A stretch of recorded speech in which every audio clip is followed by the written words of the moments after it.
médica asistente del Servicio de Diagnóstico por Imagen del Hospital Garrahan, quien nos va a hablar del esqueleto inmaduro en imágenes.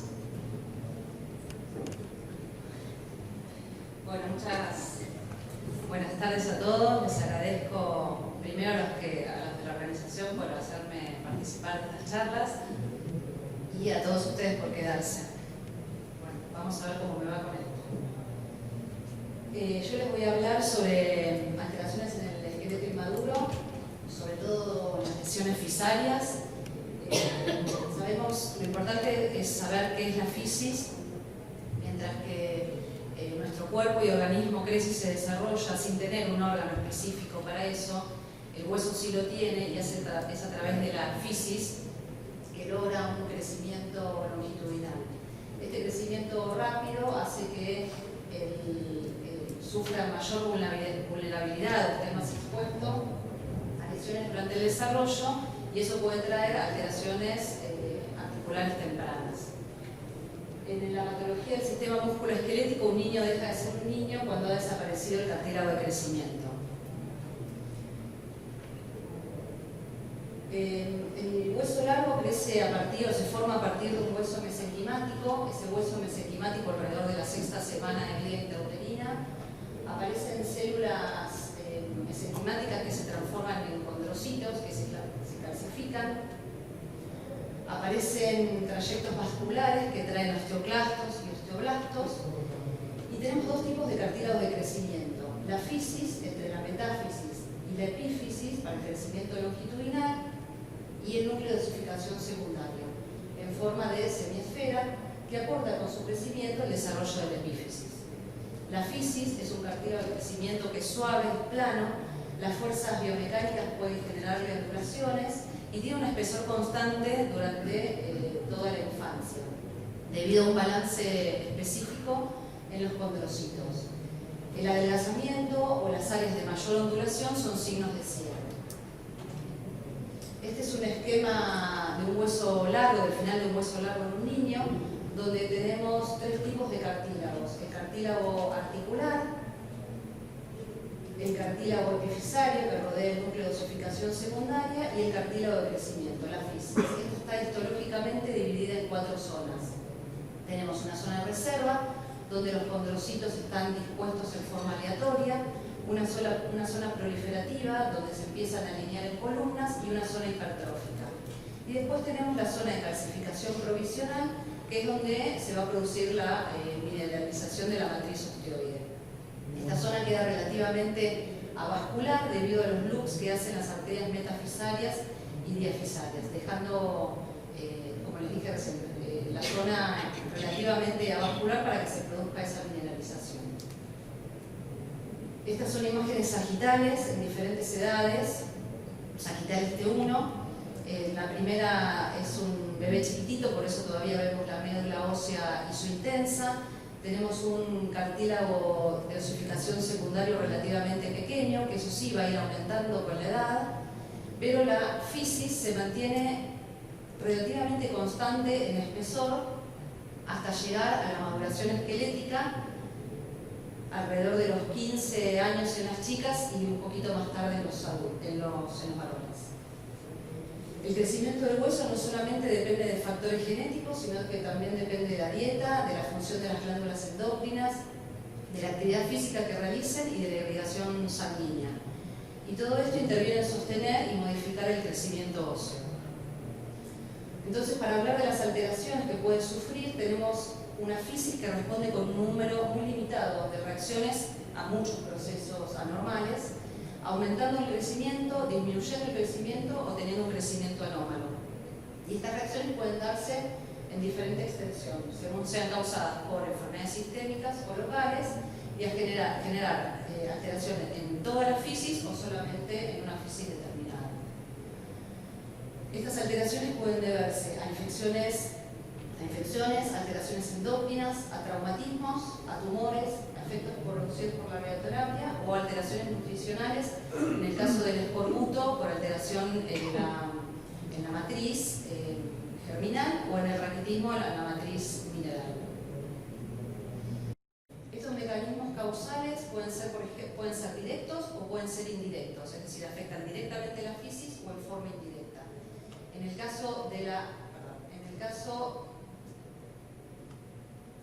la afectación directa es cuando hay alteración de los vasos transfisarios, que esto ocurre en las fracturas de Salter-Harris y en el epifisiolisis.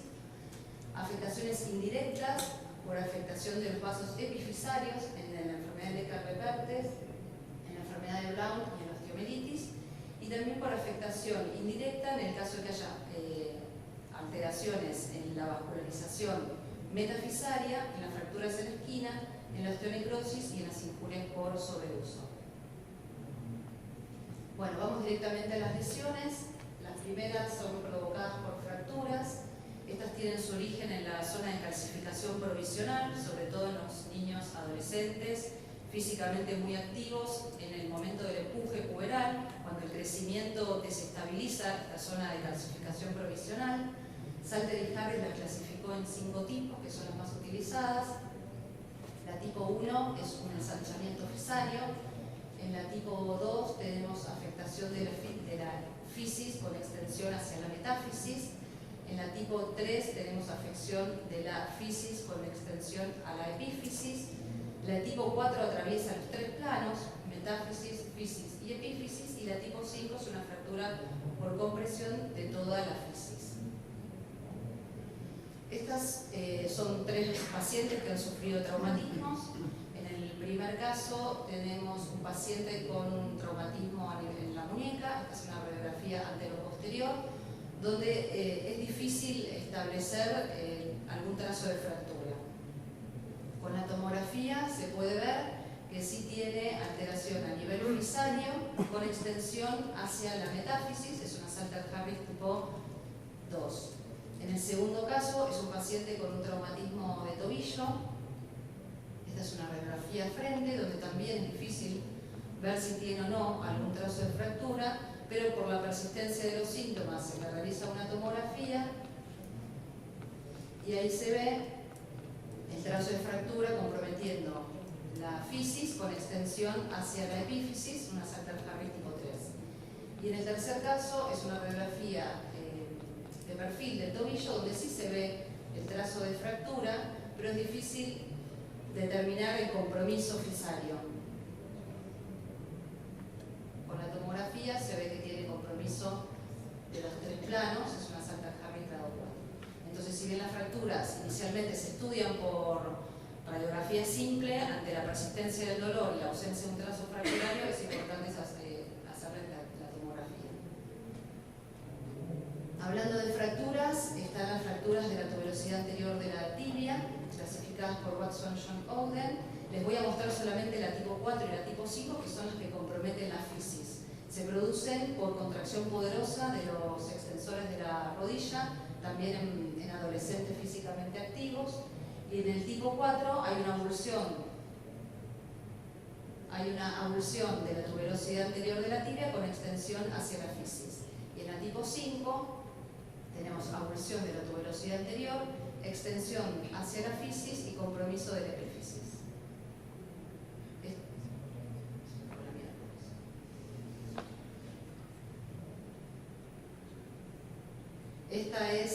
Son 2 pacientes que han sufrido traumatismos. En el primer caso tenemos un sagital T1 y un sagital T2 con saturación grasa, donde vemos imágenes que afectan avulsión de la tuberosidad anterior con extensión hacia la fisis. Y en el tipo 5 tenemos lo mismo, avulsión de la tuberosidad anterior de la tibia con extensión hacia la fisis y compromiso epifisario. En las lesiones por sobreuso hay un ensanchamiento fisario debido a traumas repetidos. Este es un control de un varón, es un jugador de fútbol, es un sagital, la imagen es un sagital T1, donde vemos ensanchamiento fisario en el sector posterior de la tibia, y con un control a los 2 meses donde ese espesor va disminuyendo, o sea, va mejorando y no aparece ninguna complicación posterior. Y hablando de estas lesiones por sobreuso, por estrés fisario, les quiero mostrar esta entidad que se llama FOPE. que es un edema óseo perifisario focal. Es identificada sobre todo en la rodilla de los adolescentes en el momento de maduración esquelético y probablemente se relacione con las etapas iniciales de la fusión fisaria fisiológica. Puede ser responsable de síntomas clínicos de dolor y el edema óseo es característico hacia la metáfisis y hacia la epífisis. No requiere procedimiento diagnóstico invasivo y tampoco necesita un seguimiento por imagen. Luego de las fracturas hay que evaluar las complicaciones. Una de ellas es la interposición de tejidos blandos. Hay que sospecharla cuando hay un ensanchamiento fisario de más de 3 milímetros y es importante porque aumenta en un 60% el riesgo de cierre prematuro. Este es un traumatismo de tobillo. Vemos en el atrapamiento perióstico, son imágenes lineales hipointensas en todas las secuencias y ahí se puede ver el periósteo introduciéndose dentro de la fisis. Eso va a retardar la curación ósea y puede provocar además también otra de las complicaciones, que es el arresto fisario. El arresto fisario son puentes óseos que se dirigen desde la epífisis hacia la metáfisis. Estos puentes óseos pueden ser centrales, trayendo como consecuencia acortamiento del tiempo, y si son periféricos pueden producir deformidades angulares. Se estudian por radiografía simple y por resonancia magnética. En realidad lo importante es para establecer el área de compromiso y de acuerdo a eso el cirujano ortopedista se va a tomar una conducta a seguir según el área comprometida. Bueno, otra de las injurias directas al cartílago de crecimiento es la epifisiolisis. La epifisiolisis es considerada también una fractura de Salter-Harris tipo 1. Se produce por una alteración a nivel de la zona hipertrófica del cartílago de crecimiento. Y en este paciente de 11 años, con dolor en la cadera derecha, vemos que trazando estas líneas, que se llama línea de Klein, que es una línea que pasa por encima del cuello femoral, debe interceptar la cabeza femoral en al menos un 20%. Del lado derecho vemos que esta línea, la cabeza femoral, se encuentra por detrás de esa línea, con un desplazamiento posterior de la cabeza femoral.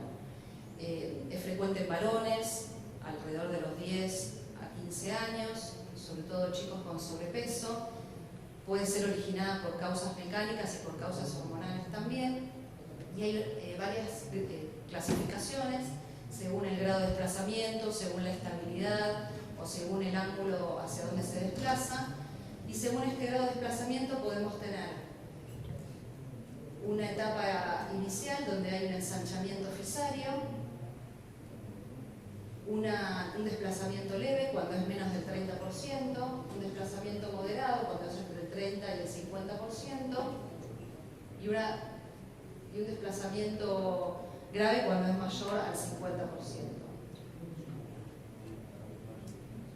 En el caso de las alteraciones nutricionales, el escorbuto se produce por una deficiencia de vitamina C. Es una enfermedad nutricional que se ve cada vez con mayor frecuencia. Tiene varios signos radiológicos. Con radiología simple se puede hacer el diagnóstico de escorbuto. Una de ellas son las bandas radiopacas presentes por una deficiencia en la reabsorción en la zona de calcificación provisional y la presencia de bandas radiolúcidas por una disminución en la producción de colágeno y una disminución en la producción del material osteoide. También tenemos el anillo de Wimberger, también es una banda esclerótica y también se produce por alteración en la reabsorción de la zona de calcificación provisional, y los espolones metafisarios, que podemos encontrar como ensanchamientos, que se deben a microfracturas, que cuando resuelven aparecen como espolones metafisarios. Otra de las alteraciones nutricionales es el raquitismo. El raquitismo puede deberse a una deficiencia de calcio, puede deberse a una hipofosfatemia o puede ser por intoxicación, en el caso de las alteraciones de la matriz, en los casos de intoxicaciones que son más raras de ver.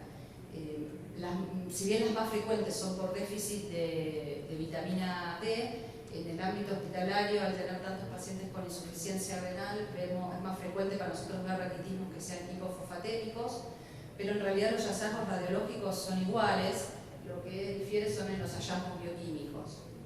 Y muchas veces el raquitismo está también solapado con la osteomalacia, que es un déficit en la producción del material osteoide, entonces podemos encontrar signos de ambas patologías. Entonces podemos ver que en las radiografías tenemos ensanchamientos fisarios, acá se ven sobre todo en los huesos de mayor crecimiento, como toda la patología fisaria, femordistal, tibia proximal, de mayor a 1 centímetro, podemos encontrar metáfisis que están ensanchadas, deshilachadas y en forma de copa, y también el gel uvar producido más que nada en las incurvaciones por la osteomalacia. Muchos de estos pacientes son derivados desde el médico pediatra por gel uvaro y encontramos esto en las radiografías. Esta es una injuria indirecta al cartílago de crecimiento, que es la enfermedad de Necker-Pertes, porque en realidad lo que se afecta acá es la epífisis. Pero cuando esta epífisis, cuando esta osteonecrosis es lo suficientemente severa, puede también complicar la fisis. Y uno de los signos en los que nosotros podemos pensar que hay compromiso fisario es la aparición de quistes metafisarios. Esta enfermedad de Pertes, una de las clasificaciones que nos va a hablar sobre el pronóstico de la enfermedad, es la clasificación de Herring, que se basa en la altura del pilar lateral, que es la que le da soporte a la cadera. Entonces, dependiendo si el pilar lateral está intacto, si está disminuido en un 50% o mayor al 50%, es lo que nos va a hablar del pronóstico de la enfermedad. Y esta enfermedad digamos, se diferencia en diferentes fases. Una fase inicial donde vemos aumento de la esclerosis de la cabeza femoral, una segunda fase donde hay un aumento del espacio articular debido a fractura subcondral de la cabeza femoral, una fase de fragmentación donde aparecen islotes densos y reabsorción del hueso necrótico. En la fase de reosificación, como es invadida nuevamente por vasos, estos islotes densos presentes en la fase de fragmentación desaparecen y comienza a formarse hueso trabecular nuevo. Y dependiendo de eso, esta cabeza femoral en la fase final va a ir remodelándose y va a formar parte, o sea, va a tener una remodelación esférica o una remodelación plana, que es lo que más frecuentemente ocurre. Es importante estar atentos sobre todo a las primeras fases, porque cuanto antes se instaure el tratamiento, mejor probabilidad de lograr la esfericidad va a tener el paciente. Otra injuria indirecta es la tibia vara, que es la enfermedad de Blount. Es una osificación endocondral desorganizada de la porción medial de la epífisis y metáfisis proximal de la tibia. Tiene dos formas, una forma de inicio temprano, que es bilateral, que es la forma infantil, que se da entre el año y los 4 años, y un inicio tardío, que es la forma juvenil entre los 4 y los 10 años, y la forma adolescente en mayores de 10. Este inicio tardío habitualmente son unilaterales. Esta es una nena de 5 años que también consulta por gel uvaro, en donde vemos que hay una deformidad con un colapso de la epífisis, de la fisis, y afecta también la metáfisis. Los radiólogos tienen que estar familiarizados con los estadios de Langenskiol, que también son pronósticos. Dependiendo de la edad del paciente y de los hallazgos radiológicos, van a tomar el ortopedista diferentes conductas. Hay que hacer diagnóstico diferencial en la tibia vara, con la tibia vara infantil, que es una enfermedad fisiológica, es bilateral y tiene un engrosamiento cortical bilateral. Sobre todo hay que hacerla en la forma de inicio temprano. Y a veces el diagnóstico diferencial no es fácil y solamente vamos a llegar a ese diagnóstico con el seguimiento y el control del paciente. Otra injuria indirecta es el cartílago de crecimiento a través de las infecciones, la osteomielitis. Bueno, ya se habló de osteomielitis, lo que les quiero mostrar es que en los bebés chiquititos, donde todavía los vasos son transfisarios, puede haber afectación metafisaria, que es donde por lo general comienza la infección, con extensión hacia la epífisis y hacia la articulación, son osteoartritis. En el caso del absceso de Brody, es una osteomielitis que es subaguda, puede tener compromiso fisario también, y lo que tiene de característico el absceso de Brody es el signo de la penumbra, que es esa hiperintensidad periférica en T1.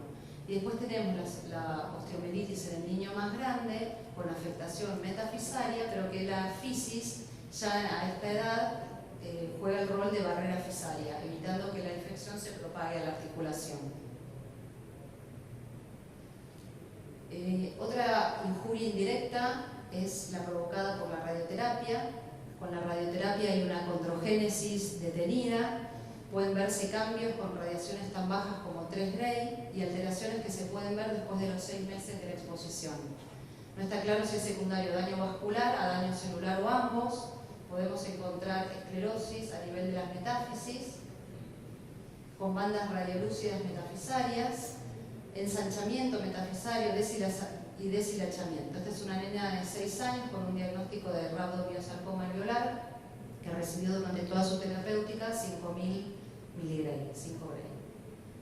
Y esta es otra imagen de un varón de 8 años con un diagnóstico de sarcoma sinovial, las dos, una imagen coronal T1 y un T2 con saturación grasa, es postquirúrgica. Este chico recibió 5.400 Gray y vemos un ensanchamiento fisario tanto del fémur proximal como de la tibia proximal, fémur distal y tibia proximal. Hay que hablar de las líneas de Park-Harris para no confundirlas con procesos patológicos. Son líneas radiopacas, inicialmente metáfiso-epifisarias, pero van migrando con el crecimiento hacia la diáfisis y están relacionadas con enfermedades crónicas. O sea, se considera el resultado latente de una situación de estrés. Y por último, la leucemia, los tumores. La leucemia, ya de por sí produce una alteración ósea en el turnover óseo. Se encuentran valores disminuidos, valores séricos disminuidos de marcadores de formación ósea, y también tiene una inhibición, un inhibidor para la hormona de crecimiento. Entonces podemos encontrar bandas radiolúcidas, metafisarias, son muy frecuentes sobre todo en los chicos más grandes, y nos tiene que hacer pensar en esta entidad, ¿no?